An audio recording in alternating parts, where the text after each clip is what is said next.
ನೆನೆ ಚಿಕ್ಕ ಸೆಲೆಬ್ರೇಷನ್ ಮುಗಿಸಿ ನಾವು ಹೊರಟ್ರಿ ದೊಡ್ಡಬಳ್ಳಾಪುರಕ್ಕೆ. ಮತ್ತು ನನ್ನ ಮೈದನಿಗೆ ಪಾಪು ಆಗಿತ್ತು, 5 ತಿಂಗಳಾಗಿತ್ತು, ನೋಡೋಕ್ಕೆ ಹೋಗಿರಲಿಲ್ಲ. ಸೊ ನೋಡೋಕೆ ಹೋದ್ರಿ. ಮತ್ತು ನನ್ನ ಚಿಕ್ಕ ಮೈದಂದು ಡಾಬಾ ಇದೆ, ಅಲ್ಲಿ ನೋಡೋಕೆ ಹೋದ್ರಿ.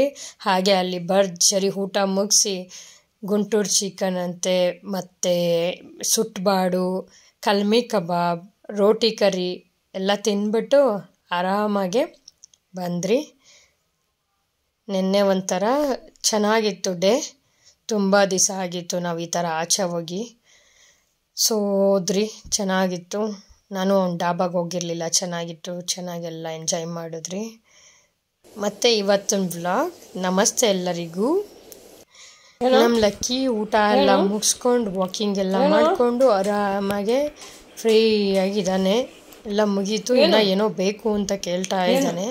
ಏನಂತ ನನಗೂ ಗೊತ್ತಾಗ್ತಾ ಇಲ್ಲ, ಟ್ರೈ ಮಾಡ್ತಾ ಇದ್ದೀನಿ ತಿಳ್ಕೊಳ್ಳೋದಕ್ಕೆ. ಸುಮ್ಮನೆ ನೋಡ್ತಾ ಇರ್ತಾನೆ, ಏನಾದ್ರು ತಿಂದರೆ ನಾವು ತಿನ್ನೋ ಫುಡ್ಡೆಲ್ಲ ಅವ್ನಿಗೆ ಹಾಕಬೇಕು. ರಾಯಲ್ ಕೆನಲ್ಲಿ ತಿಂದಿರ್ತಾನೆ, ಮತ್ತು ಇದು ಅದು ಅಂತಲ್ಲ, ಎಲ್ಲ ಫುಡ್ಡು ತಿಂತಾನೆ. ನಾನಿವತ್ತು ಮಾಡಿದ್ದು ಪಲಾವ್ ತುಂಬ ಚೆನ್ನಾಗಿ ಬಂದಿತ್ತು. Thanks for watching my video friends.